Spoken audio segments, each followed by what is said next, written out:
नमस्कार दोस्तों, welcome to our channel. आपका बहुत-बहुत स्वागत है हमारे चैनल पे। अगर आप इस चैनल पे नए हैं then don't forget to subscribe ताकि आपसे कोई भी वीडियो फ्यूचर में ना छूटे। चलिए चलते हैं आज की टॉपिक की तरफ। आज हम डिस्कस करने वाले हैं अपना पोर्टफोलियो। पोर्टफोलियो की तरफ चलते हैं। हमारा म्यूचुअल फंड पोर्टफोलियो जो है वो कैसा परफॉर्म कर रहा है। तो आप देख सकते हैं कि जो इन्वेस्टेड अमाउंट है वो 22,498 रुपीज़ है एंड उसकी जो करंट प्राइस चल रही है वो है 22.08 एंड जो पीएनएल है, पीएनएल में आपको दिख रहा होगा 418 रुपीज़ का लॉस चल रहा है। अगर मैं इसको परसेंटेज में डिस्क्राइब करूँ तो 1.86% का लॉस है। ओके, सो ये था overall profit and loss mutual fund portfolio का क्या हालचाल चल रहा है। अब जिन लोगों ने देखना था कि पोर्टफोलियो कहाँ पहुंचा, कितनी इंक्रीज है, कितना डिक्रीज हुआ है, इसमें उनको शांति मिल चुकी है, वो वीडियो को छोड़ के जा सकते हैं। लेकिन अब कोई अगर एक्चुअल लर्निंग के लिए आया है तो वो अब वीडियो के आगे बने रह सकता है। ओके, सो चलिए चलते हैं अपने पोर्टफोलियो का अच्छे से रिव्यू कर लेते हैं। सो 3 म्यूचुअल फंड्स का ये पोर्टफोलियो है। Parag Parekh flexi cap, quant small cap and Motilal Oswal mid cap. And इसमें आप इंडिविजुअली अमाउंट कितना इन्वेस्टेड है, इसमें करंट प्राइस क्या चल रही है एंड प्रॉफिट एंड लॉस कितना चल रहा है वो आप क्लियरली देख सकते हैं। अब यहाँ पे आपको क्या दिख रहा है, सबसे कम जो है वो कौन सा म्यूचुअल फंड गिरा है, फ्लेक्सी कैप, सिर्फ 1.23% एंड स्मॉल कैप जो है वो गिरा है अभी के टाइम पे 2.33% and Motilal Oswal mid cap fund जो है वो 2.43% जो है अभी के टाइम गिरा है। ओके, सो आप देख सकते हैं कि जो फ्लेक्सी कैप है उसमें क्या होता है, उसमें ज़्यादातर लार्ज कैप फंड्स होते हैं। वैसे तो फ्लेक्सी कैप की बेस्ट बात होती है कि यहाँ पे जो फंड मैनेजर है वो फ्लेक्सिबली इन्वेस्ट कर सकता है, जहाँ उसको लगता है सेफ्टी ज़्यादा है, अगर लार्ज कैप सेफ है तो वहाँ इन्वेस्ट करता है, followed by mid cap and small cap. अगर उनको लगेगा mid cap and small cap में ज़्यादा अपॉर्चुनिटी है तो वो वहाँ ज़्यादा इन्वेस्टमेंट करेंगे। सो अभी के टाइम फ्लेक्सी कैप जो है वहाँ पे ज़्यादा इन्वेस्टमेंट फंड मैनेजर्स का लार्ज कैप की तरफ है। सो आप देख सकते हैं ये कम गिरे हैं and small cap and mid cap जो है वो कंपैरेटिवली थोड़ा सा ज़्यादा गिरे हैं अभी की जो मार्केट में करेक्शन चल रही है उसके वजह से। ओके, अब हम थोड़ा सा निफ्टी को देख लेते हैं कि निफ्टी कितना गिरा है और मेरा फंड जो है, मेरा म्यूचुअल फंड पोर्टफोलियो जो है वो कितना गिरा है। फिर दोनों को अगर कंपेयर करेंगे तो देखते हैं कि ये म्यूचुअल फंड पोर्टफोलियो की जो परफॉर्मेंस रही है वो कैसी रही, क्योंकि ये बहुत ही रीसेंट पोर्टफोलियो है। अभी सिर्फ 2 एसआईपीज ही गए हैं।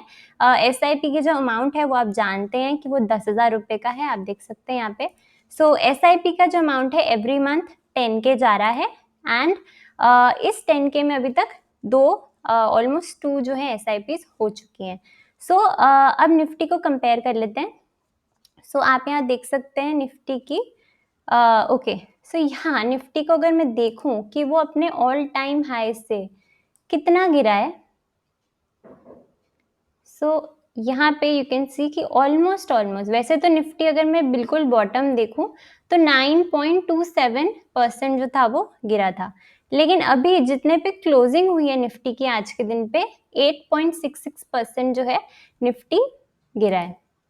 सो इससे हमें क्या पता चल रहा है, इससे हमें ये पता चल रहा है कि निफ्टी ऑल टाइम हाई से 8.5% ऑलमोस्ट करेक्ट हो चुका है, लेकिन हमारा जो पोर्टफोलियो है वो सिर्फ 1.86% जो है गिरा है। इसका मतलब क्या हुआ, डाइवर्सिफिकेशन जो है वो अच्छा है। अगर मैं सिर्फ और सिर्फ स्मॉल कैप को ले लेती तो मेरी गिरावट जो होती वो ज़्यादा होती।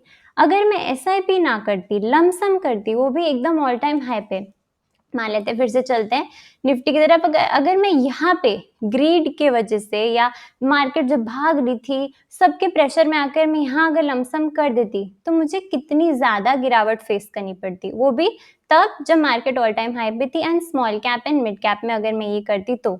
अब चलते हैं, इसको एक सेकेंड में हटा देती हूँ। ओके, सो यहाँ पे हमने निफ्टी के लेवल जो है पिछली वीडियोस में डिस्कस कर लिए थे। निफ्टी जो था वो काफ़ी तेज़ी से भाग चुका था, सो ये जो करेक्शन थी ये लॉन्ग ड्यू थी और इसी वजह से जो है मार्केट करेक्ट हो रहा है, धीरे धीरे स्लिप कर रहा है। सो इसका पहला सपोर्ट जैसे कि आप देख सकते हैं, मैंने आपको बताया था 24,800 था। अभी जो है ये इसका नेक्स्ट सपोर्ट है और यहाँ पे ही अभी रेस्ट कर रहा है।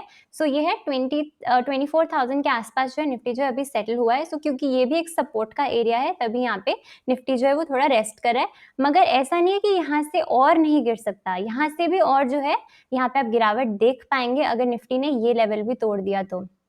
ये जो है, ये लाइन जो है आपको दिख रही होगी, ये 200 एमआई एंड ये जो इंडिकेट कर रहा है, हमें ये बता रहा है कि निफ्टी का जो नेक्स्ट सपोर्ट है वो 23,500 के आसपास जो है, या 400 से 500 के बीच में यहाँ पे निफ्टी जो है यहाँ तक आ सकता है। और अगर निफ्टी इतना नीचे गिरेगा तो आपका पोर्टफोलियो भी गिरेगा। इसका मतलब क्या हुआ? इसका मतलब यही हुआ कि जब भी आपने अपनी इन्वेस्टमेंट्स करनी है तो डाइवर्सिफिकेशन जरूर आपने याद में रखनी है कि जब भी आप पैसा लगाएं, कभी भी ग्रीडीनेस में ना लगाएं कि सब लगा रहे हैं मैं भी लगा लूं, मार्केट चल रही है मैं उस टाइम लगा लूं, है ना। आपको ये देखना है जब सब फियरफुल हैं तब आपने पैसा लगाना है। अभी मार्केट गिर रही है, कितनी गिरेगी नहीं पता किसी को, ये तो सब स्पेकुलेट कर सकते हैं कि अभी नेक्स्ट लेवल 23,500 आ सकता है, उसमें कितना गिर जाएगा, क्या वहां से भी नीचे जा सकता है। हम 2020 से लेके आज तक जो है बुल रन में बैठे थे, लेफ्ट टू राइट मार्केट ऊपर ही जा रहा था, लेकिन अब मार्केट जो है 8-10% करेक्ट हो रहा है तो सबको डर लग रहा है। जिसने लमसम कर लिया है उसको तो और भी ज्यादा डर लग रहा है क्योंकि उसके पास और पैसे नहीं होंगे एवरेज आउट करने के लिए। जो SIP वाले होंगे वो खुश होंगे, उनको लग रहा होगा हमारे पास तो SIPs हमारी चलती रहेंगी, और अगर यहाँ से और मार्केट गिरी तो हमारे पास तो पैसे हैं लगाने के लिए।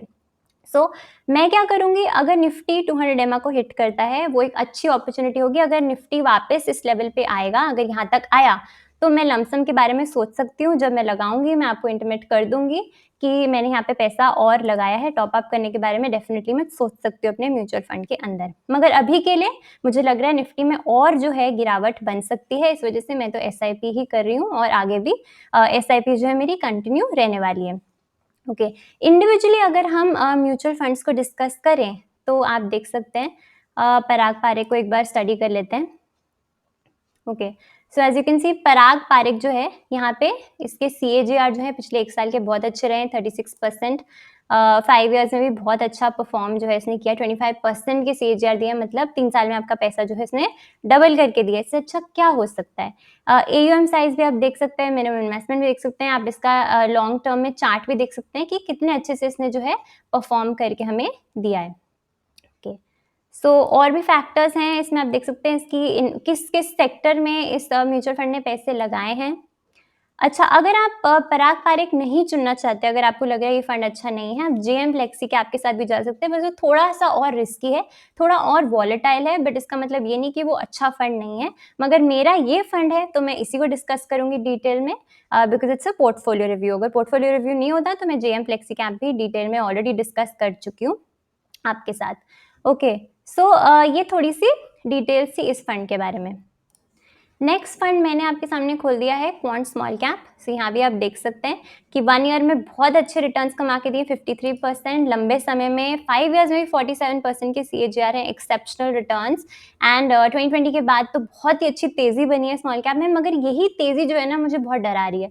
स्मॉल एंड मिड में एक्सेप्शनल तेजी आई है, बहुत ज्यादा म्यूचुअल फंड्स भाग चुके हैं, स्टॉक्स भाग चुके हैं, तो अभी कितना भागेंगे, और जितनी तेजी से भागते हैं ना उतनी तेजी से करेक्शन भी आती है इनमें। तो इसलिए मैं SIPs तो बंद नहीं करने वाली हूँ, पर लमसम के बारे में मैं एक बार जरूर सोचूंगी बिफोर इन्वेस्टिंग लमसम अमाउंट। इसको मैं जरूर कंसिडर करूंगी, since it's a small cap it's very risky. आप इसके चार्ट की तरफ भी देख सकते हैं, शानदार तेजी जो है वो बनी है since it's a small cap.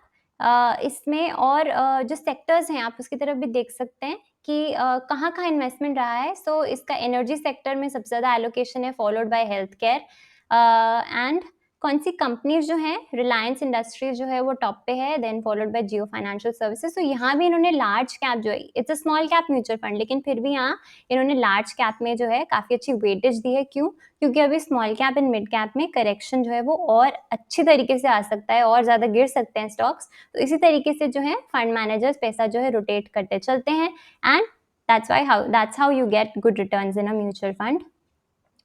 Okay, ये हो गया स्मॉल कैप का रिव्यू, क्वांट स्मॉल कैप। अच्छा, अगर आप इसको नहीं कंसिडर करना चाहते आप टाटा स्मॉल कैप देख सकते हैं, लेकिन I think Tata small cap जो है इसमें लमसम का आई थिंक अभी अलाउड नहीं है। इसीलिए मैं स्मॉल कैप जो है मैंने क्वांट चूज किया है, इसी को मैंने डिटेल में आपके साथ डिस्कस किया है।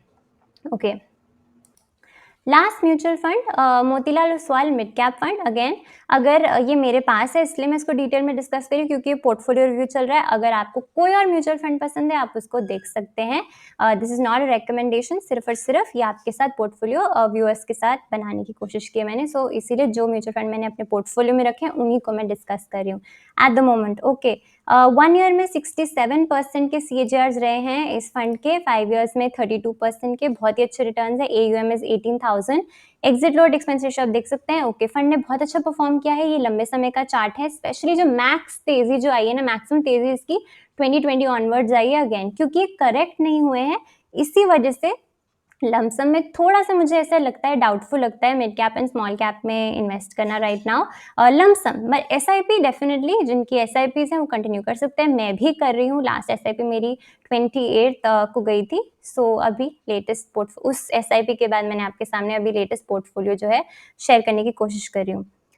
ओके, कहाँ पे इन्होंने सबसे ज़्यादा पैसे लगाए हैं? सो यहाँ पे क्योंकि मिड कैप फंड है सो इन्हें मिड कैप कंपनीज में कल्याण ज्वेलर्स, पॉलीकैब, जियो फाइनेंशियल सर्विसेज, कोफोर्ट जैसी टॉप कंपनी जो है इन्होंने लेके रखी है।